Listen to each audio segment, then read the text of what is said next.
మాజీ మంత్రి ఇంటి మీద 6-7 గంటలు ఆపకుండా దాడి చేస్తే పోలీస్ వ్యవస్థ నిర్వీర్యం అయిపోయిందా ఈ గుంటూరు పరిసర ప్రాంతాల్లో అనిపించే రకంగా ఆ మాదిరిగా దాడి చేస్తే గౌరవ డిప్యూటీ సీఎం గారు నిరసనకి దాడికి మధ్య వ్యత్యాసం కూడా తెలుసుకోలేకపోవడం ఇంకా కర్మ. ఎందుకంటే నిన్నటి రోజు ఏబిఎన్ రాధాకృష్ణ గారి ఇంటి దగ్గర కూడా కాదండి, ఆఫీస్ దగ్గరికి నిరసన తెలియజేయడానికి వెళ్తే దాని గురించి ట్విట్టర్ లో పోస్ట్ పెట్టేసినారు, దాన్ని ఖండిస్తున్నామని. మరి 6-7 గంటలు ఒక ఇంటి మీద ఆపకుండా దాడి చేసి, లేకపోతే ఏదైతే ఇంటికి నిప్పులు పెడదామంటూ కార్లకు నిప్పులు పెట్టి ఇంట్లో మహిళలు ఉన్నప్పుడు ఖండించాల్సిన బాధ్యత రాజ్యాంగబద్ధ పదవిలో ఉన్న ప్రతి ఒక్క పౌరుడిది.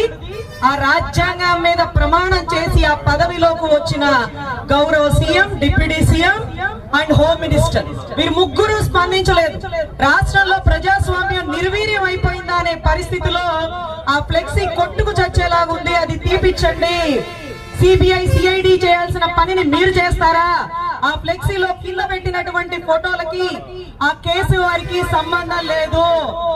కేసు సిబిఐ దగ్గర ఉంది, ప్రభుత్వం మీరున్నారు, నేరగాళ్ళని పట్టుకొని లోపలేయండి అంటే ఫ్లెక్సీలు కట్టి రెచ్చగొడుతున్న ధోరణిలో కొట్టుకు చావాలంటూ డైవర్షన్ పాలిటిక్స్ చేస్తున్నటువంటి ఈ కూటమి ప్రభుత్వానికి కొరడా దెబ్బగా ఈ రోజు ఈ నిరసన ఉండాలండి. చాలా దారుణం. ఇళ్ల మీద దాడి చేసిన వాళ్ళని ఈ రోజుకి అరెస్ట్ చేయకపోవడం, కానీ గొంతెత్తి మాట్లాడింది తప్పు అని తనంతట తాను ఒప్పుకున్నప్పుడు చట్టరీత్యా అన్ని చర్యలు తీసుకున్నారు, దానికి కూడా ఖండించదగిన వాళ్ళం కాదు. కానీ ఇళ్ల మీద దాడి తప్పు, ఈ రోజుకి అరెస్ట్ కాలేదంటే రేపే కార్పొరేటర్ ఇంటి మీద దాడి చేసేస్తారు, వీళ్ళకి కూడా అభిమానం పొంగి దాడి చేస్తారు. మరి ఆ దాడి చేసిన వారిని మీరు అరెస్ట్ చేస్తారా? అరెస్ట్ చేయడానికి వచ్చిన వాళ్ళని మా రాంబాబు ఇంటి మీద దాడి చేసిన వాళ్ళని ముందు అరెస్ట్ చేయండి, తర్వాత మమ్మల్ని అరెస్ట్ చేద్దరు గాని అంటే మీరేం చెప్తారు? ఆ రోజు కర్రలు పట్టుకోవడం తప్పు, ఇది అప్రజాస్వామికం, సాధారణ పౌరుడి చేతిలో కర్రలు ఉండకూడదు అంటే ఒక్క సీఎం గాని, డిప్యూటీ సీఎం గాని, హోమ్ మినిస్టర్ గాని ఖండించలేదు. నిన్నటి రోజు రైల్వే కోడూరులో అదే కర్రలు పట్టుకొని ఒక దళిత మహిళ మీద దాడి చేసినారు. ఎటు వెళ్ళిపోతుంది ప్రజాస్వామ్యం?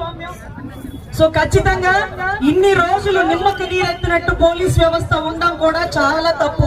పాపం వాళ్ళని కూడా వాళ్ళ పనులు చేసుకుని వాళ్ళు కదా, వాళ్ళ మీద కూడా మనం కొరడా జాడిచ్చి వాళ్ళ చేతిలో కర్రలు మనమే లాక్కొని వాళ్ళు ఎప్పుడు అరెస్టు చేయాలో కూడా మనమే నిర్దేశిస్తే, పగలు రాత్రి కష్టపడి హైదరాబాద్ కోచింగ్ సెంటర్ లో చదువుకున్న వాళ్ళ పరిస్థితి మీ కాళ్ళ కింద చెప్పులు చేసేస్తే ఇంకొకసారి ఎవరైనా ఎస్ఐ అవ్వాలనుకుంటారా? పోలీసు ఉద్యోగం చేయాలనుకుంటారా? కానిస్టేబుల్ ఉద్యోగాలకే మీరు కంగ్రాట్స్ చెప్పారు, ఎస్ఐని మాత్రం ఆయన బాధ్యతలు నిర్వహించనివ్వలేదు. సో ఖచ్చితంగా దీన్ని బహుశా వైసీపీ పార్టీకి సంఘీభావం తెలవడానికి వస్తే YCP Mudra వేసేకండి.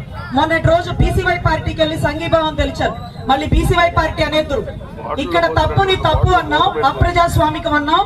Law and order ని నిర్వర్తనీయకుండా పోలీసుల్ని కూడా మీరే కంట్రోల్లో పెట్టడం అనేది తప్పు.